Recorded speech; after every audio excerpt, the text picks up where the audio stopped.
नमस्कार दोस्तों, आज हम श्रीमद् भगवत गीता के बारे में जानेंगे। श्रीमद् भगवत गीता एक धार्मिक किताब के साथ साथ हर मनुष्य के जीवन के जीने का पाठ है। भगवत गीता को पढ़कर हम हमारे जीवन को आसान तरीके से समझ सकते हैं। यह धार्मिक किताब पूरी दुनिया में पढ़ी जाती है। भगवान श्री कृष्ण द्वारा गीता में बताई गई बातें हमारे मन को शुद्ध कर देती है। इसको पढ़ने से हमें उत्साह मिलता है। इस किताब को पढ़ने से हमें मोटिवेशन मिलता है और हम इससे अपने जीवन को सफल बना सकते हैं। दुनिया में बहुत सारे कामयाब लोग इसी धार्मिक पुस्तक के कारण अपने जीवन में आगे बढ़ पाए हैं। आपको भी यह किताब पढ़नी चाहिए। आज हम इस विचार के बारे में जानते हैं। जिसने मन को जीत लिया है उसने पहले ही परमात्मा को प्राप्त कर लिया है, क्योंकि उसने शांति प्राप्त कर ली है।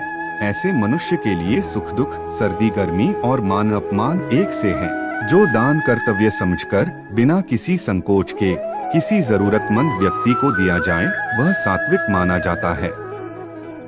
ईश्वर, ब्राह्मणों, गुरु, माता पिता जैसे गुरुजनों की पूजा करना तथा पवित्रता, सरलता, ब्रह्मचर्य और अहिंसा ही शारीरिक तपस्या है।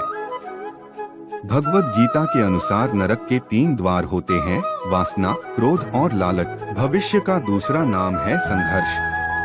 परमेश्वर प्रत्येक जीव के हृदय में स्थित है। जो बहुत खाता है या कम खाता है, जो ज्यादा सोता है या कम सोता है, वह कभी भी योगी नहीं बन सकता। जो मुझे सब जगह देखता है और सब कुछ मुझ में देखता है, उसके लिए न तो मैं कभी अदृश्य होता हूँ और न वह मेरे लिए अदृश्य होता है।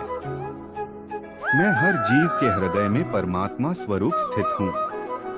जैसे ही कोई किसी देवता की पूजा करने की इच्छा करता है, मैं उसकी श्रद्धा को स्थिर करता हूँ, जिससे वह उसी विशेष देवता की भक्ति कर सके। जो महापुरुष मन की सब इच्छाओं को त्याग देता है और अपने आप ही में प्रसन्न रहता है, उसको निश्चल बुद्धि कहते हैं। जो विद्वान होते हैं वो न तो जीवन के लिए और न ही मृत के लिए शोक करते हैं। जीवन ना तो भविष्य में है ना अतीत में, जीवन तो इस क्षण में है। खुद को जीवन के योग्य बनाना ही सफलता और सुख का एकमात्र मार्ग है। जो पुरुष सुख तथा दुख में विचलित नहीं होता और इन दोनों में संभाव रहता है, वह निश्चित रूप से मुक्ति के योग्य है।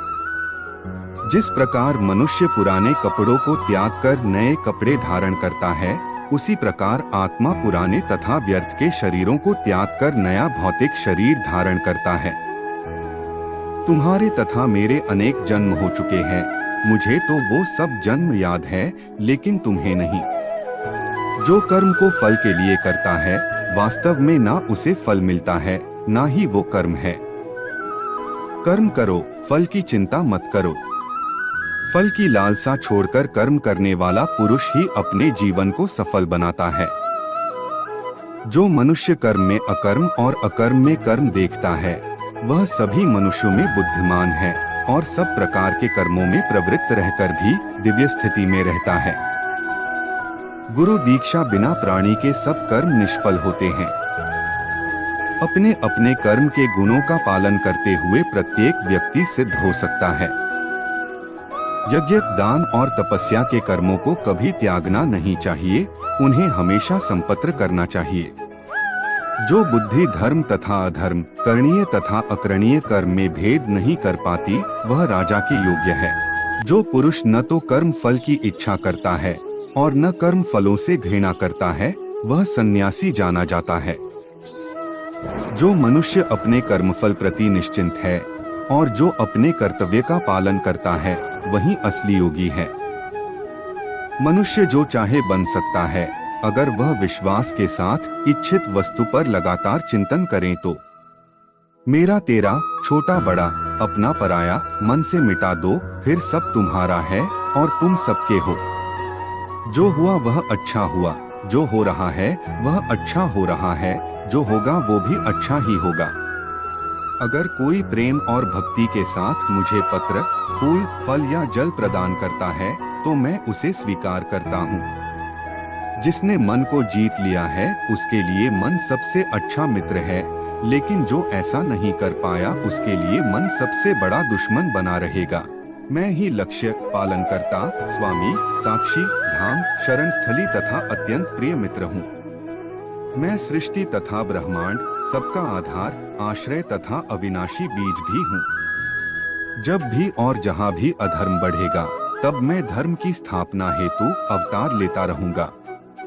भक्तों का उद्धार करने, दुष्टों का विनाश करने तथा धर्म की फिर से स्थापना करने के लिए मैं हर युग में प्रकट होता हूँ। जो लोग निरंतर भाव से मेरी पूजा करते हैं, उनकी जो आवश्यकताएं होती है, उन्हें मैं पूरा करता हूँ और जो कुछ उनके पास है, उसकी रक्षा करता हूँ। मैं वह काम हूँ जो धर्म के विरुद्ध नहीं है। जो मेरे आविर्भाव के सत्य को समझ लेता है, वह इस शरीर को छोड़ने पर इस भौतिक संसार में पुनर्जन्म नहीं लेता, अपरंतु मेरे धाम को प्राप्त होता है।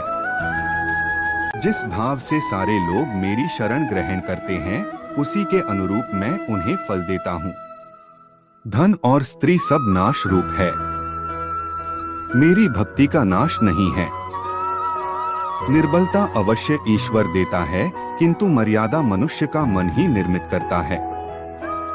डर धारण करने से भविष्य के दुख का निवारण नहीं होता है, डर केवल आने वाले दुख की कल्पना ही है। मैं जल का स्वाद हूँ, सूर्य तथा चंद्रमा का प्रकाश हूँ, वैदिक मंत्रों में ओंकार हूँ, आकाश में ध्वनि हूँ तथा मनुष्य में सामर्थ्य हूँ।